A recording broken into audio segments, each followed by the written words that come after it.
بسم اللہ الرحمن الرحیم الحمد للہ رب العالمین والعاقبۃ للمتقین والصلاة والسلام علی اشرف الانبیاء والمرسلین وعلی آلہ واصحابہ اجمعین اما بعد۔ آج ہم انشاءاللہ باب العدہ والاحداد والاستبراء وغیر ذلک، آج ہم یہ پڑھیں گے، یعنی عدت کا بیان، سو کا بیان اور استبرائے رحم وغیرہ جیسے معاملات کا بیان۔ چونکہ ہمارا کتاب و نکاح چل رہا تھا تو نکاح کے بعد جو بھی طلاق یا دیگر نکاح سے متعلق جو مسائل ہیں وہ سارے اس کے اندر باری باری بیان کیے گئے ہیں۔ تو عدت جو ہے، لفظ عدت یہ عدہ یا اردو سے مصدر ہے، عدتن یعنی گنتی کرنا، کسی چیز کو شمار کرنا۔ کوئی بھی چیز شمار کی جا سکتی ہے، دنوں کی گنتی کرنا یا اسی طرح مہینوں کی گنتی کرنا یا کسی بھی چیز کی گنتی کرنا۔ جبکہ اصطلاح میں اور شریعت میں عدت سے مراد ان ایام مخصوصہ کی گنتی مراد ہے جو طلاق کے بعد یا اپنے خاوند کے فوت ہو جانے کے بعد متوفی عنہا زوجہا جو گزارتی ہے اور ان کی گنتی کرتی ہے، اس کو عدت کہا جاتا ہے۔ اور یہ عدت جو ہے، مطلقہ عورت کی عدت، والمطلقات یتربصن بانفسہن، اور یہ ثلاثۃ قروء، والمطلقات یتربصن بانفسہن ثلاثۃ قروء، کہ مطلقہ عورتیں جو ہیں وہ تین حیض اپنی عدت شمار کریں گی۔ اور پھر اسی طرح اگر کوئی عورت، اس کا خاوند فوت ہو جائے تو اس کی عدت جو ہے وہ 4 ماہ 10 دن ہوتی ہے۔ اور حاملہ عورت جو ہے اس کی عدت وضع حمل ہوتی ہے۔ اب وہ وضع حمل بے شک 20 دن بعد، 10 دن بعد ہو جائے یا ابھی تک 9 مہینے باقی ہوں، 9 مہینے کے بعد ہو، یعنی جب تک وضع حمل نہیں ہوگا تب تک اس کی عدت مکمل نہیں ہوگی۔ اور وہ چھوٹی بھی ہو سکتی ہے، لمبی بھی ہو سکتی ہے، دونوں طرح کی عدت جو ہے وہ ہو سکتی ہے۔ عدت کے مسائل یہ ہیں کہ عدت کے اندر عورت آگے کسی سے نکاح نہیں کر سکتی، بے شک وہ طلاق رجعی ہو یا وہ طلاق بائنہ ہو۔ طلاق رجعی ہوتی ہے، ایک طلاق کو بھی رجعی کہہ دیتے ہیں کیونکہ ایک طلاق کے بعد رجوع ہو جاتا ہے، تو جس طلاق کے بعد رجوع ہو جائے اس کو رجعی کہہ دیتے ہیں۔ 2 طلاقوں کے بعد بھی رجوع ہو جاتا ہے، لیکن جب 3 طلاقیں پوری ہو جائیں تو اس کو طلاق بائنہ کہتے ہیں۔ بائنہ کا مطلب ہوتا ہے پختہ اور پکی طلاق، یعنی جس کے بعد رجوع کے دروازے بند ہو جاتے ہیں۔ تو نکاح کرنا عدت کے بعد جائز ہے، بے شک طلاق رجعی کی عدت ہو یا طلاق بائنہ کی عدت ہو۔ عدت کے اندر نکاح کرنا درست نہیں ہے، خاص طور پہ جو رجعی عدت ہے۔ رجعی طلاق میں عورت اپنے پہلے خاوند کی بیوی ہی رہتی ہے، اسی لیے حکم یہی ہے کہ وہ طلاق رجعی کی عدت اپنے خاوند کے گھر میں گزارے گی۔ خاوند کے گھر میں عدت گزارنے میں حکمت یہ ہے کہ ان کے باہمی اکٹھا رہنے سے ہو سکتا ہے مصالحت اور صلح کی کوئی نہ کوئی شکل سامنے آ جائے۔ ہاں البتہ جب تینوں طلاقیں پوری ہو جائیں تو اس کو طلاق بائنہ کہتے ہیں۔ تو طلاق بائنہ کی عدت گزارنے والی عورت وہ اپنے خاوند کے گھر میں نہیں رہے گی، بلکہ وہ اپنے میکے چلی جائے گی، اپنے والدین کے پاس چلی جائے گی۔ اس کے بعد ایک دوسرا لفظ یہاں پہ آیا ہے، والاحداد۔ احداد، احداد کا لغوی معنی ہوتا ہے سوگ منانا، سوگ منانا، افسوس کرنا۔ تو کسی بھی شخص کی موت پر 3 دن سے زیادہ افسوس کرنا جائز نہیں ہے، الا یہ کہ اگر کسی عورت کا خامد فوت ہو جائے تو وہ پھر 4 مہینے 10 دن سوگ منائے گی، 4 مہینے 10 دن وہ سوگ منائے گی۔ اور سوگ جو ہے یہ صرف متوفی عنہا زوجہا عورت ہی منا تو 100 کے اندر بعض مخصوص احکام ہیں جن پر وہ عورت عمل کرے گی۔ مثلا کچھ چیزیں وہ استعمال نہیں کر سکتی، زیب و زینت کی، بناؤ سنگار کی، خوشبو وغیرہ، سرما اور اس طرح کی چیزیں جو ہیں۔ اگرچہ بعض چیزوں کے اندر اس کو مجبوری کی بنیاد پر کچھ گنجائش بھی ہے، وہ آگے انشاءاللہ ساری تفصیلات ہم پڑھیں گے کہ کون کون سی چیزیں اس کے لیے منع ہے، اور ان منع امور میں سے مجبوریوں کی بنیاد پر یا عذر کی بنیاد پر کن کن چیزوں میں گنجائش ہے۔ لیکن وہ گنجائش صرف مجبوری کے ساتھ خاص ہے، بغیر مجبوری کے وہ گنجائش نہیں ہوتی۔ اگر مجبوری نہیں ہے، عذر نہیں ہے، تو پھر وہ گنجائش بھی نہیں ہے۔ تو میں یہ بتا رہا تھا کہ احداد یعنی 100 کے درمیان بہت ساری چیزیں عورت کے لیے منع ہوتی ہیں، اور بعض عذروں کی بنیاد پر کچھ چیزیں جائز ہو جاتی ہیں، لیکن وہ عذر کی بنیاد پہ ہوتی ہیں، بغیر عذر کے نہیں ہوتی ہیں۔ تو یہ انشاءاللہ آگے تفصیلات ہم احادیث میں پڑھیں گے۔ اور اس کے بعد ایک تیسرا لفظ ہم نے یہاں پہ پڑھا ہے استبراء۔ استبراء سے مراد استبراء رحم ہے۔ استبراء رحم کا مطلب یہ ہوتا ہے کہ اتنی مدت تک انتظار کرنا جس سے یہ معلوم ہو جائے کہ عورت کا رحم نکاح یا غیر نکاح کے سبب حمل سے ہے یا نہیں، یعنی عورت کے رحم میں کوئی حمل موجود ہے یا نہیں۔ تو استبراء کا معنی ہے صفائی، رحم کی صفائی۔ صفائی کا مطلب یہ ہے کہ واضح ہو جانا کہ رحم کے اندر حمل موجود ہے یا نہیں، کیونکہ اللہ رب العزت نسبوں کی حفاظت کرتے ہیں، نسب نامے کی حفاظت کرتے ہیں۔ ایسا نہیں ہونا چاہیے کہ کسی بھی متعلقہ عورت کو پہلے خامد نے طلاق دی اور اس نے فوراً آگے نکاح کر لیا، تو جب اس نے آگے نکاح کر لیا تو بچہ پیدا ہوا تو پتہ ہی نہ چلا کہ یہ بچہ پہلے خامد کا ہے یا بعد والے خامد کا ہے۔ تو یہ ساری عدتیں اور جتنے بھی احکام ہیں، یہ صرف استبراء رحم کے لیے اور نسب نامے کی حفاظت کے لیے اللہ تعالیٰ نے یہ سارے مقرر کیے ہیں۔ ان کا بنیادی مقصد جو ہے وہ نسب نامے کی حفاظت ہے۔ بنیادی مقصد ان کا نسب نامے کی حفاظت ہے، تاکہ نسب نامے کے اندر کوئی کسی قسم کا التباس پیدا نہ ہو کہ یہ بچہ جو ہے یہ کس کا ہے، یہ پہلے خامد کا بچہ ہے یا یہ بعد والے خامد کا بچہ ہے۔ تو بہرحال ایک ایک کر کے ہم احادیث پڑھتے ہیں انشاءاللہ، ان کے اندر یہ سارے مسائل جو ہیں ایک ایک کر کے آتے جائیں گے۔ سب سے پہلے سب سے پہلے جو حدیث ہے وہ ہے عدت وفات کا حکم، یعنی عدت وفات وہ عورت جس کا خامد فوت ہو گیا ہو، متوفی عنہا زوجہا جس کو کہتے ہیں، جس کا خامد فوت ہو گیا ہو، اس کی عدت کا کیا حکم ہے۔ عن المسور بن مخرمہ، حضرت مسور بن مخرمہ سے روایت ہے، ان سبیعۃ الاسلمیۃ رضی اللہ تعالی عنہا، کہ سبیعہ الاسلمیہ رضی اللہ تعالی عنہا وہ جو ہیں نفست، وہ نفاس سے ہو گئیں، اور نفاس کا خون ہوتا ہے جب بچے کی ولادت ہو، یعنی انہوں نے بچے کو ولادت جنم دیا، ولادت کیا، جنم دیا، بچہ پیدا کیا انہوں نے۔ بعد وفات زوجیہ، اپنے خامد کی وفات کے بعد، بلیال، چند راتیں، یعنی اپنے خامد کی وفات کے چند راتیں بعد ہی انہوں نے بچہ جنم دے دیا۔ فجاءت النبی صلی اللہ علیہ وسلم، تو وہ اللہ کے نبی کے پاس آئیں، چونکہ متوفی عنہا زوجہا جو ہے، ایک تو وہ متوفی عنہا زوجہا تھیں اور دوسرا وہ حاملہ بھی تھیں۔ تو حاملہ کی عدت اور متوفی عنہا زوجہا کی عدت جب اکٹھی ہو جائے تو راجح موقف کے مطابق حمل کو ہی عدت قرار دیا جائے گا، وضع حمل کو ہی عدت قرار دیا جائے گا، کہ جب بچہ پیدا ہوگا تو اس وقت پھر اس کی عدت مکمل ہو جائے گی۔ فجاءت النبی صلی اللہ علیہ وسلم، وہ نبی کریم صلی اللہ علیہ وسلم کے پاس آئیں۔ فاستأذنتہ، انہوں نے آپ سے اجازت طلب کی، ان تنکحا، کہ وہ نکاح کرنا چاہتی ہیں۔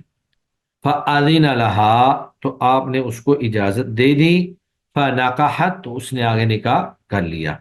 رواہ البخاری، اس حدیث کو امام بخاری نے روایت کیا ہے۔ وَأَصْلُهُ فِي الصَّحِيحَيْن، اور اس کی اصل صحیحین میں ہے،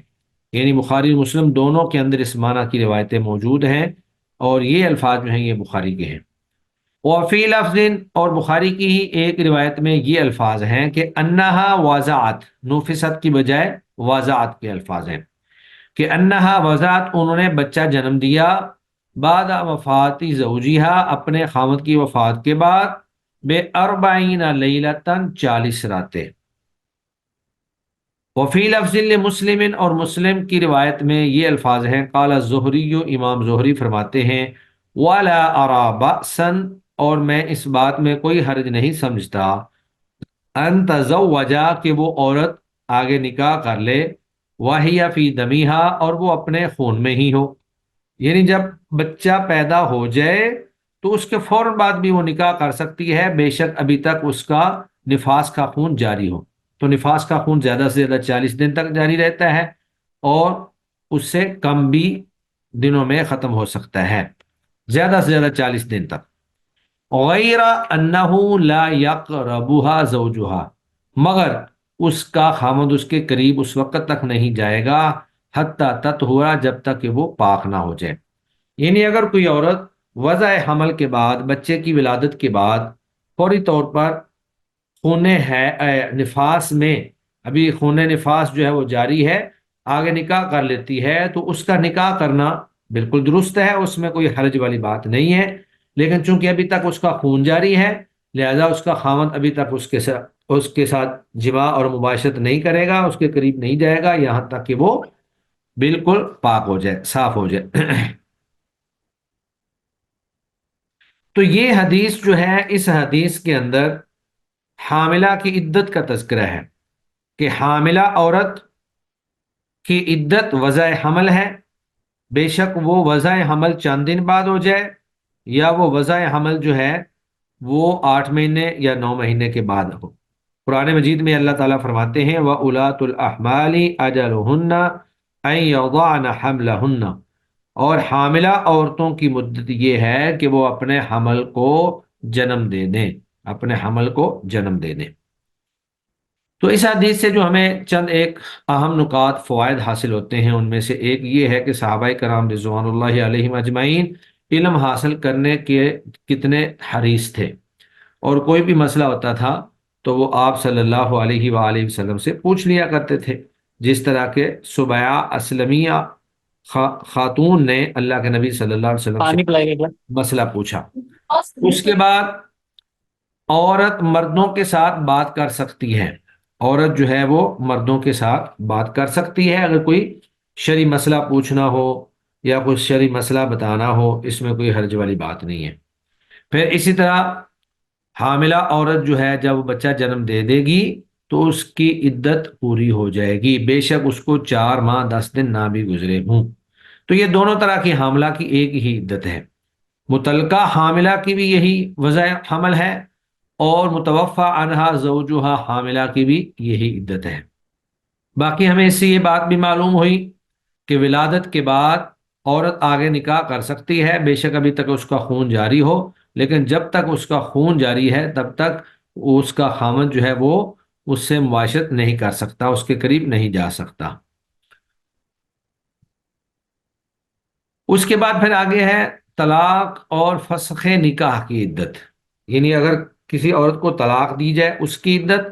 اور اگر کسی کا نکاح فسخ کر دیا جائے تو اس کی عدت۔ وعن عائشہ رضی اللہ تعالی عنہا، سیدہ عائشہ رضی اللہ تعالی عنہا سے روایت ہے، امرت بریرۃ، سیدہ بریرہ رضی اللہ تعالی عنہا کو حکم دیا گیا،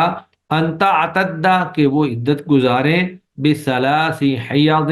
3 حیض۔ رواہ ابن ماجہ، اس حدیث کو ابن ماجہ نے روایت کیا ہے، ورواۃہ ثقات، اور اس کے راوی ثقہ ہے، لیکنہ معلول، یہ کہ حدیث معلول ہے، یعنی اس میں کوئی علت ہے۔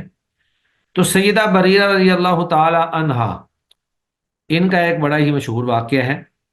کہ یہ اور ان کے خامد مغیث، یہ دونوں غلام تھے، یعنی بریرہ بھی لونڈی تھی اور مغیث بھی غلام تھے، اور ان کی آپس میں شادی ہوئی تھی۔ اب ہوتا یہ ہے کہ اگر ان عورت جو ہے وہ آزاد ہو جائے تو شریعت کی روح سے اب اس کے پاس اختیار ہوتا ہے کہ وہ اسی غلام کے ساتھ رہنا چاہے تو رہ سکتی ہے، اور اگر نہ رہنا چاہے تو وہ نکاح فسخ ہو جاتا ہے۔ تو سیدہ بریرہ کو حضرت عائشہ رضی اللہ تعالی عنہا نے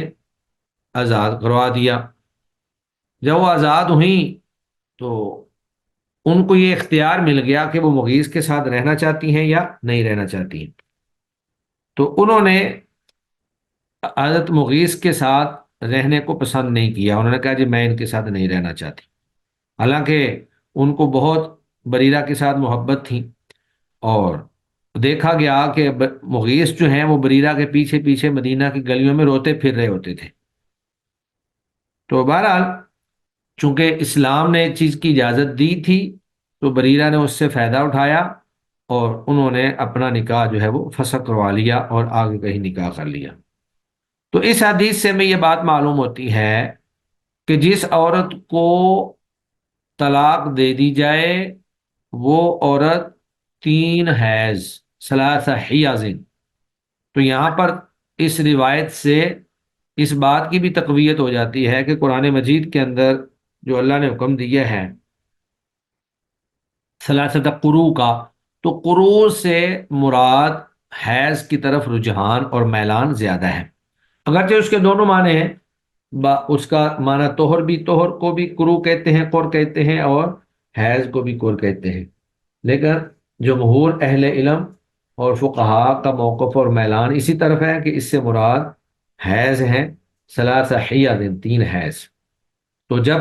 تیسرا حیض یعنی ایک طہر کے اندر طلاق دی،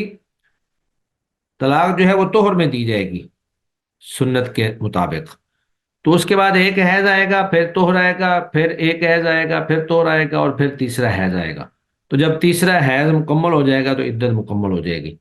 اور یہ ضروری نہیں ہے کہ یہ ہر حیض جو ہے وہ مہینے کی پوری لمٹ پر ہی آئے،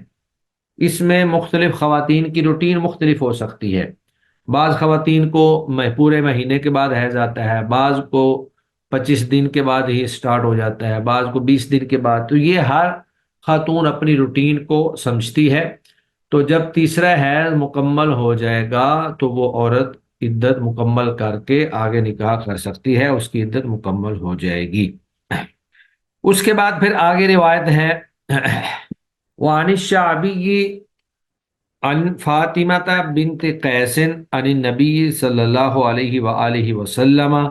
فی المطلقۃ ثلاثا لیس لها سکنا ولا نفقہ۔ اب یہ ہے کہ جس عورت کو طلاق دے دی گئی، جس عورت کو طلاق بائنہ دے دی گئی یعنی تینوں طلاقیں دے دی گئی، تو اس کے نان و نفقہ کا کیا حکم ہے؟ کیا خاوند اس کو نان و نفقہ دے گا یا نہیں دے گا؟ تو واضح بات ہے کہ طلاق رجی جو ہے، طلاق رجی کے اندر یعنی ایک طلاق یا 2 طلاقوں کے اندر تو وہ عورت اپنے خاوند کی بیوی ہی ہوتی ہے، ان میں نان و نفقہ خاوند کے ذمہ ہی ہے۔ لیکن جب 3 طلاقیں پوری ہو جائیں گی تو پھر نان و نفقہ خاوند کے ذمہ نہیں ہے، کیونکہ اب وہ اس کے نکاح سے فارغ ہو چکی ہے۔ وعن الشعبی، شعبی سے روایت ہے، ان فاطمہ بنت قیس، کہ فاطمہ بنت قیس سے روایت کرتے ہیں، عن النبی صلی اللہ علیہ وآلہ وسلم، وہ اللہ کا نبی سے روایت کرتی ہیں، فی المطلقۃ، ایسی عورت کے بارے میں، ثلاثاً جس کو تینوں طلاقیں دے دی گئی ہوں، ایسی عورت کے بارے میں جس کو تینوں طلاقیں دے دی گئی ہوں۔ تو آپ نے کیا فرمایا؟ ثلاثاً والی کو لیس لہا سکنا، نہ تو اس کے لیے رہائش ہے، ولا نفقہ، اور نہ ہی اس کے لیے کوئی نان و نفقہ ہے۔ تو یہ چونکہ تیسری طلاق ہے تو تیسری طلاق کے اندر نہ رہائش خاوند کے ذمے ہے اور نہ ہی نان و نفقہ خاوند کے ذمے ہے۔ رواہ مسلم، اس حدیث کو امام مسلم رحمہ اللہ نے روایت کی ہے۔ اس کے بعد پھر آگے روایت کے اندر اس بات کی وضاحت کی گئی ہے کہ خامد کے علاوہ کسی کے مرنے پر 3 دن سے زیادہ سوگ کرنا جائز نہیں۔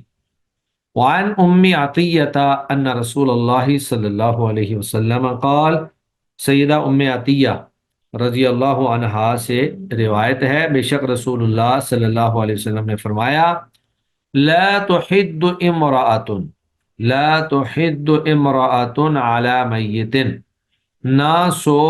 کرے کوئی بھی عورت کسی بھی میت پر۔ تو کسی بھی میت سے مراد بھائی بہن، اسی طرح جو بھی فوت ہو جائے کسی کا، کوئی بھی رشتہ ہو سکتا ہے۔ فوق ثلاثن، 3 دن سے زیادہ، 3 دن سے زیادہ سو کرنے کی اجازت نہیں ہے۔ الا علی زوجن، سوائے خامد کے مرنے پر، یعنی خامد پر وہ 3 دن سے زیادہ کرے گی، اور وہ کتنا کرے گی؟ 4 اشہر و 10، 4 ماہ 10 دن، 4 ماہ 10 دن۔ اب اس 100 کے اندر وہ کرے گی کیا، یعنی کون کون سی چیزیں استعمال نہیں کر سکتی ہے؟ وَلَا تَلْبَسُوا ثَوْبًا مَصْبُوغًا، وہ رنگا ہوا کپڑا نہ پہنے۔ تو یہ اس وقت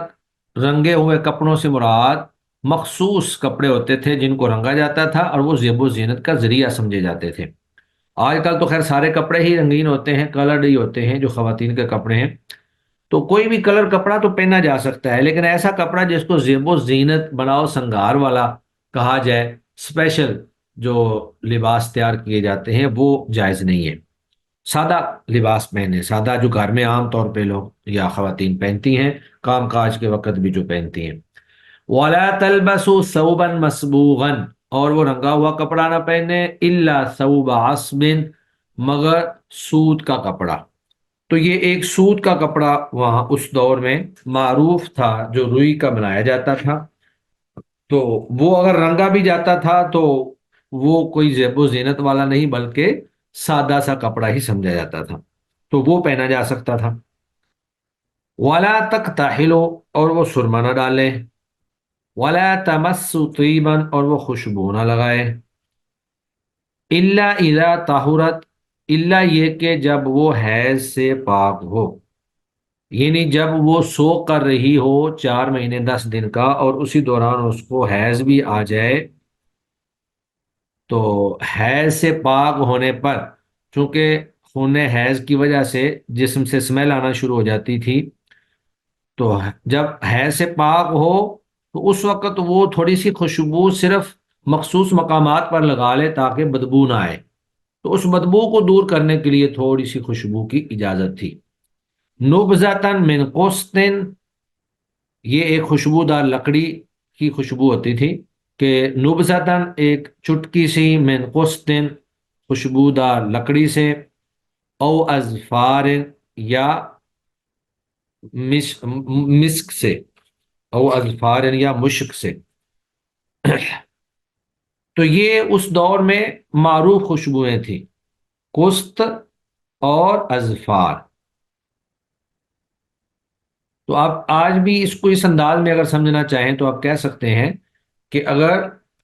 مینسس سے عورت پاک ہوئی ہے اور وہ محسوس کر رہی ہے کہ اس کو نہانے وقت، بلکہ آپ کہہ لیں کہ جو آج کل ہم صابن استعمال کرتے ہیں،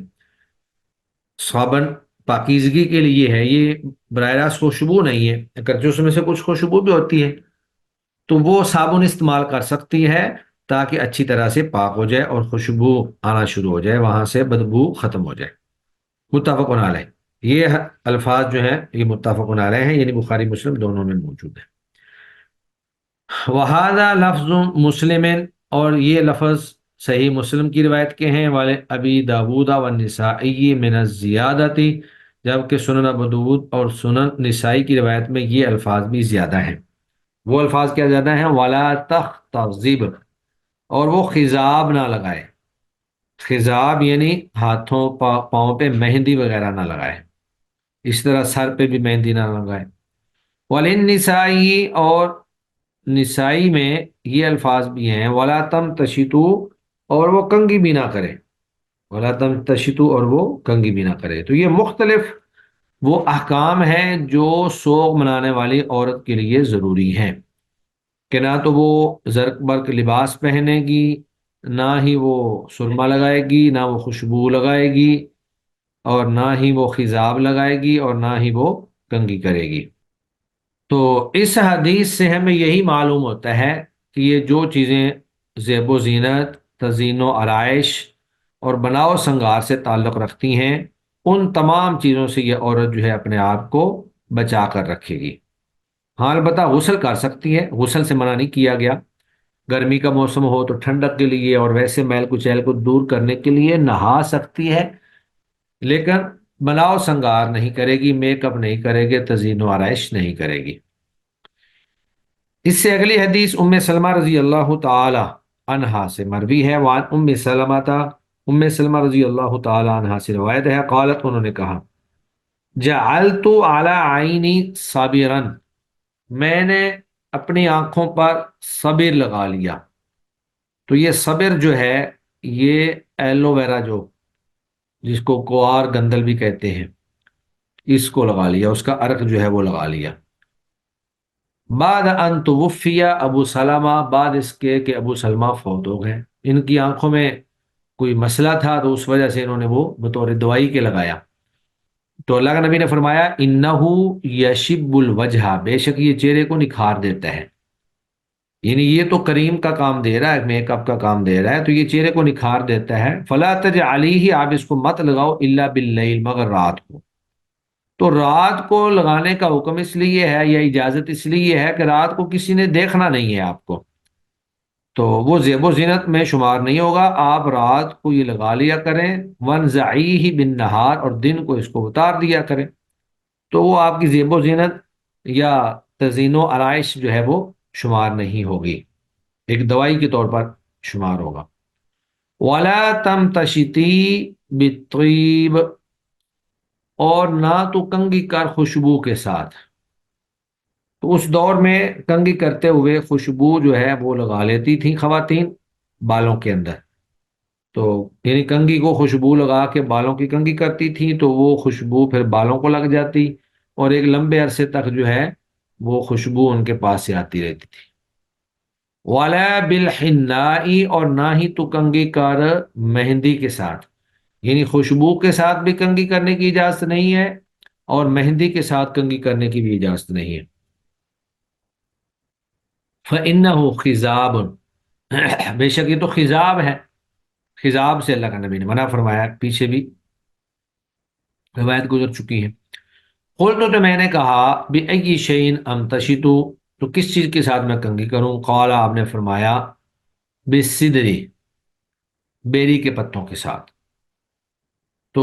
یہ اصل میں یہاں کنگھی سے مراد یہ بال دھونا ہے، یعنی ایک تو آپ نے بال دھوئے اور خوشبو لگائی، اور ایک یہ ہے کہ آپ نے بیری کے پتوں کو ابال کا جو پانی ہے اس کے ساتھ آپ نے کنگھی کی اور بالوں کو دھویا۔ تو مطلق کنگھی کرنا بھی منع نہیں ہے، یعنی اگر آپ ویسے بالوں کو نکھیڑنے کے لیے یا بالوں کے اندر خارش ہو رہی ہے، اور واضح بات ہے کہ جب خواتین نہاتی ہیں تو بال لمبے ہوتے ہیں تو بغیر کنگھی کیے ان کے بال جو ہے وہ نکھرتے نہیں ہیں، تو اگر صرف ان کو نکھیڑنے کے لیے آپ کنگھی کرتے ہیں تو وہ گنجائش موجود ہے، لیکن اگر کنگھی اس انداز میں کی جائے کہ اس کو زیب و زینت کا ذریعہ بنا دیا جائے، اس پہ خوشبو لگائی جائے یا اس میں مہندی لگائی جائے یا کوئی بھی زیب و زینت سے متعلقہ چیز اگر لگائی جائے تو وہ جائز نہیں ہے، وہ منع ہے۔ رواہ ابو داود والنسائی، اس حدیث کو امام ابو داود اور امام نسائی نے روایت کیا ہے، واسنادہ حسن، اور اس کی سند جو ہے وہ حسن ہے۔ تو سیدہ ام سلمہ رضی اللہ تعالی عنہا، یہ پہلے ابو سلمہ رضی اللہ عنہ کے عقد میں تھیں، جب وہ فوت ہو گئے تو یہ بہت پریشان تھیں، اللہ کے نبی کے پاس آئیں اور آپ صلی اللہ علیہ وسلم سے اپنے صدمے اور اپنے غم کا تذکرہ کیا، تو اللہ کے نبی صلی اللہ علیہ وسلم نے آپ کو یہ دعا بتائی، اللہم اجرنی فی مصیبتی واخلف لی خیرا منہا، کہ اے اللہ مجھے میری مصیبت کے اندر اجر عطا فرما اور مجھے اس کا نعم البدل عطا فرما۔ تو سیدہ ام سلمہ رضی اللہ تعالی عنہا فرماتی ہیں کہ یہ تو میرے گمان میں بھی نہیں تھا کہ اللہ کے نبی صلی اللہ علیہ وسلم جو ہے وہ نکاح کا پیغام بھیج دیں گے، تو میں یہ دعا پڑھتی تھی لیکن میں سوچتی تھی کہ ابو سلمہ میرے ساتھ اتنے اچھے تھے، تو ابو سلمہ سے بہتر اور اچھا کون ہو سکتا ہے؟ تو بعد میں جب نبی کریم صلی اللہ علیہ وآلہ وسلم نے نکاح کا پیغام بھیجا تو مجھے اس دعا کی حقیقت معلوم ہوئی کہ ابو سلمہ سے بھی بہتر نبی کریم صلی اللہ علیہ وسلم ہے۔ تو سیدہ ام سلمہ رضی اللہ عنہا بعد میں پھر ام المؤمنین اور زوجۃ النبی صلی اللہ علیہ وآلہ وسلم جو ہیں بن گئی۔ تو اس حدیث میں اس دور کے اندر رائج زیب و زینت بناؤ سنگار کی چیزوں کا تذکرہ ہے جو کسی بھی متوفی عنہا زوجہا عورت کے لیے استعمال کرنا ان کو جائز نہیں ہے۔ اب بہت ساری چیزیں اس دور میں نہیں تھیں، آج وہ آ گئی ہیں، تو اس کا مطلب یہ نہیں ہے کہ جن چیزوں سے صرف حدیث میں منع کیا گیا ہے وہی منع ہے، باقی ہم استعمال کر سکتے ہیں، تو ایسا نہیں ہے، بلکہ یہ تو صرف ایک اشارہ ہے اور ایک اصول بتایا گیا ہے کہ ہر وہ چیز جو زیب و زینت سے تعلق رکھتی ہو، ہر وہ چیز جو زیب و زینت سے تعلق رکھتی ہو، وہ بے شک کوئی بھی اس کا نام ہو، کسی بھی انداز کی ہو، تو متوفی عنہا زوجہا کے لیے اسے استعمال کرنا درست نہیں ہے۔ وعنہا اور انہی سے ہی یعنی سیدہ ام سلمہ سے ہی روایت ہے، ان امراتن قالت بے شک ایک عورت نے کہا، یا رسول اللہ، اے اللہ کے رسول، ان ابنتی مات عنہا زوجہا، بے شک میری بیٹی جو ہے اس کا خاوند فوت ہو گیا ہے، میری بیٹی کا خاوند فوت ہو گیا ہے۔ وَقَدِ اشْتَكَتْ عَيْنَهَا، اور اس کی آنکھیں دکھنے لگ گئی ہیں، یعنی اس کی آنکھیں دکھ رہی ہیں۔ أَفَنَكْحُلُهَا، کیا ہم اس میں سرما ڈال دیں؟ آنکھوں میں کوئی مسئلہ بن گیا ہے، آنکھیں دکھ رہی ہیں، آشوب چشم کا کوئی مسئلہ بن گیا ہے، تو کیا ہم اس میں سرما ڈال دیں؟ قال اللہ، تو آپ نے فرمایا کہ نہیں، آپ سرما نہ ڈالیں، کیونکہ آنکھوں کی بیماری یا آنکھوں کے مسئلے کو سرمے کے علاوہ بھی کسی چیز سے دور کیا جا سکتا ہے، اور آج کل بھی متعدد ڈراپس یا اس طرح کی ادویات موجود ہیں کہ آپ سرمے سے ہٹ کر، سرما جو ہے یہ زیب و زینت کا ذریعہ ہے، خوبصورتی کا ذریعہ ہے، تو سرمے کے علاوہ کوئی چیز بھی لگا سکتے ہیں۔ ہاں البتہ اگر سرما سفید ہو جس میں زیب و زینت نہ ہو، آج کل سیاہ سرموں کے علاوہ بھی کئی ایک سرمے مارکیٹ میں موجود ہیں، ایک اسمت سرما ہے، وہ لکڑی ایک ہوتی ہے، اس کو پیس کر بنایا جاتا ہے، وہ گولڈن کلر کا ہوتا ہے، لیکن جب آنکھ میں ڈالتے ہیں تو اس کا کوئی کلر آنکھ میں نہیں لگتا۔ اور پھر بہت سارے حکماء نے آج کل مختلف سرمے تیار کیے ہیں، ان میں سفید سرمے بھی موجود ہوتے ہیں جو آنکھ میں لگانے سے پتہ نہیں چلتا، تو وہ سرمے بطور سرما کے نہیں، بطور حسن و جمال کے نہیں، بطور بناؤ سنگار کے نہیں، بطور دوائی کے اگر کوئی استعمال کر لے تو اس میں کوئی حرج والی بات نہیں ہے۔ قال اللہ، تو آپ نے فرمایا نہیں۔ متفق علیہ، یہ حدیث جو ہے متفق علیہ ہے۔ تو اس حدیث سے بھی ہمیں یہ بات معلوم ہوتی ہے کہ عورت کے لیے خامد کی سوا کسی کے لیے بھی 3 دن سے زیادہ سوگ منانا حرام ہے، اور مردوں کے لیے بھی یہی جائز ہے، یعنی مردوں کے لیے بھی یہی حکم ہے کہ وہ کسی بھی شخص کے لیے 3 دن تک تو سوگ منا سکتے ہیں، یعنی افسوس کر سکتے ہیں، لیکن اس کے بعد پھر ان کے لیے جائز نہیں ہے کہ وہ زیادہ دیر تک افسوس منائیں۔ پھر اس میں یہ بات بھی واضح ہو جائے کہ سوگ بار بار منانا بھی درست نہیں، یعنی جس طرح ہمارے ہاں ایک بندہ اگر فوت ہو جائے تو ہر سال اس کی برسی منائی جاتی ہے اور ہر سال جو ہے وہ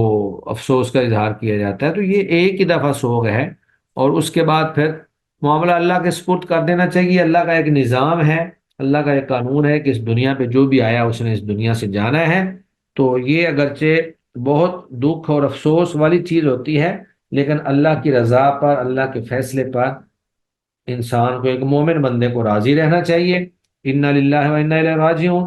ہم سب اللہ کے لیے ہیں اور اللہ کی طرف ہی لوٹ کر جانا ہے، تو اللہ کے فیصلوں پر صبر کرنا، اللہ رب العزت کے فیصلوں پہ راضی ہو جانا، یہی ایک مومن کا شیوا ہوتا ہے، اور وہ جزا فضا نہیں کرتا۔ الذین اذا اصابتهم مصیبۃ قالوا انا للہ و انا الیہ راجعون، کہ اہل ایمان کو جب کوئی مصیبت آتی ہے تو وہ انا للہ و انا الیہ راجعون پڑھتے ہیں۔ باقی یہ سوال رہا کہ سوگ کس طرح منایا جائے۔ کیا سوگ منانے کا طریقہ یہ ہے کہ گھر کی چیزیں الٹی کر دی جائیں، دروازوں پر سیاہ پردے لٹکا دیے جائیں، یا بہت ساری خواتین کو یہ بھی دیکھا گیا ہے کہ وہ بالکل ہی اپنے اوپر کالا کپڑا ڈال کے جو ہے نا کمرے میں بیٹھ جاتی ہیں، کسی سے بات چیت بھی نہیں کرتی ہیں، بالکل الگ تھلگ ہو کر، تو یہ شوق نہیں ہے۔ یعنی اللہ تعالیٰ اتنی تکلیف نہیں دیتا کسی کو کہ انسان بالکل ہی مشقت میں پڑ جائے۔ بس یہ ہے کہ زیب و زینت نہیں کرنی ہے، بلا وجہ گھر سے نہیں نکلنا ہے، اور اپنے آپ کو جو ہے بناؤ سنگار نہیں کرنا، بس اتنا ہی کافی ہے شوق۔ جس طرح سرما ڈالنا منع ہے، اسی طرح مختلف رنگوں کے لینز لگانا بھی سرمے کے حکم میں ہی آتے ہیں، کیونکہ یہ بھی خوبصورتی کا ذریعہ ہے۔ ہاں البتہ ضرورت کے تحت تھوڑی بہت معمولی خوشبو لگائی جا سکتی ہے، جس طرح کہ حیض سے پاک ہونے کے بعد کوئی عورت اسمیل کو دور کرنے کے لیے ہلکی پھلکی خوشبو لگا لے۔ سبحانک اللہم و بحمدک، اشہد ان لا الہ الا انت، استغفرک و اتوب الیک۔